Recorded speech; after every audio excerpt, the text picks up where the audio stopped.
100%. Yeah.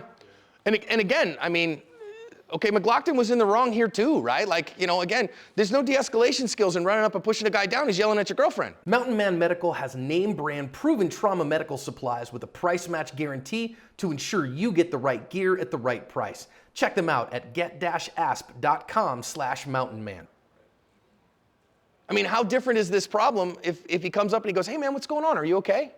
Yeah, you're parked in that spot wrong. Man, you're totally right. We shouldn't have done that. I'm so sorry. We'll jump in the car and get out of here. We won't do it again. Have a nice day. Now we don't have a shooting. If we just practice some de-escalation skills, he doesn't end up dead. He decides to push a guy, not knowing how far that guy is willing to go.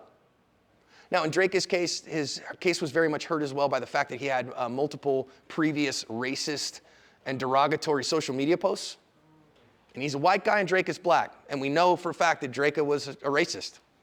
Had made multiple threatening, derogatory displays, had actually had the cops called on him for using slurs at people, stuff like that. So he's not exactly a Boy Scout here, right?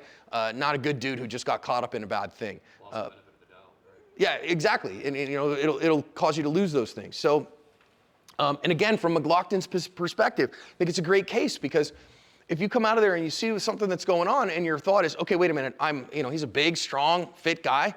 And I have plenty of skills here. Maybe, again, I don't know if he was carrying a gun or whatever. He's got other tools on him and he can come up. I'm sorry, what's going on? Hi, can I help you?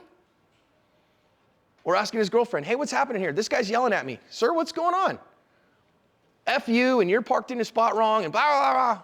Whoa, oh, man. Okay, I'm so sorry, man. You're right. We shouldn't have parked in that spot. Hey, get in the car, Junior. My bad, sir. You guys have a good day. We'll get the hell out of here. Have a nice day.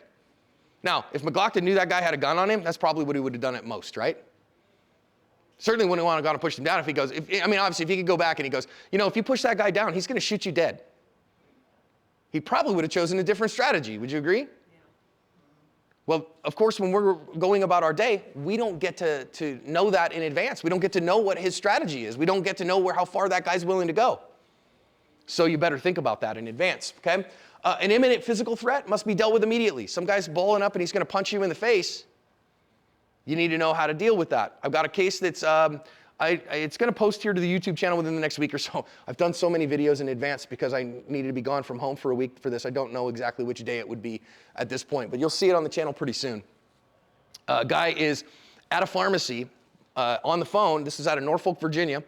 And he's talking to his mom on the phone, waiting for somebody else to finish with the pharmacist. And he's kind of wandering around in the waiting area in this pharmacy, right?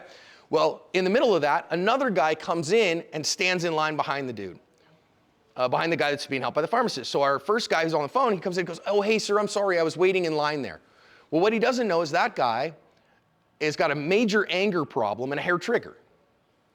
And so the guy's like, F you, I was here, you weren't in line, I don't know what your problem is, screw you, pal. And so they kind of chip at each other a little bit. And then finally the guy that was on the phone with his mom's like, man, whatever, I don't care, you get to go next, fine, that's fine. Which the response to that, a few seconds later, now a few seconds go by, he's still talking to his mom, yeah, whatever, that guy's gonna be next, blah, blah, blah, what a jerk. So he says something like, that guy's a jerk to his mom. That causes our anger management problem to draw his OC spray and spray the guy in the face. And then, so now our guy's like, oh my God, what's happening? And the guy says, yeah, you like that? I got more for you, buddy. Which then the guy who's just been OC sprayed took as, I feel like he's gonna hurt me. He's gonna put me in the hospital. He's got more for me, more than this even. So he draws his gun and says, get away from me, back off. Well, that causes homie with the OC spray to draw his gun. And so now they got in a gunfight. And now the guy who got sprayed was better at gunfighting than the dude with the OC spray. Killed him dead. Prosecutor saw that and said, you escalated the conflict from physical, he OC sprayed you and that was wrong, to deadly by drawing your gun. Prosecuted him, jury ended up in a hung trial. Hung jury.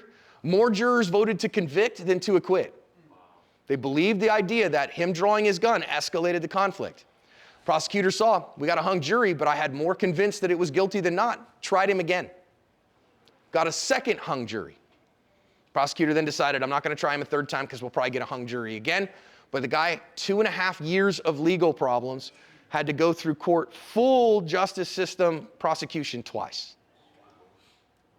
And still forever, I mean, okay, part of firearms legal protection, really good stuff, is expungement of charges and records, and that's a major benefit, a huge thing that most people don't know about, because otherwise, the charges stay on your record for forever. The fact that you've been charged with murder, and you can't get a security clearance anymore, you can't rent a frickin' apartment. So some of these things are a big to-do, right? So those non-imminent brewing threats, they're opportunities for de-escalation. Those are those opportunities. So Michael Draka, a fantastic case study in that, on the side of the guy who died. Okay, the recent one out of Norfolk, unfortunately I didn't have time to put it in the presentation here. Again, if we just learn de-escalation strategies, instead of, oh, I'm gonna have a fight with this guy, you don't know what that guy's capable of. You don't know how far he's willing to go. How many times, I don't care what state you live in anymore, have you seen somebody that road rage escalates to gunfights? And people end up dead because they merged too late.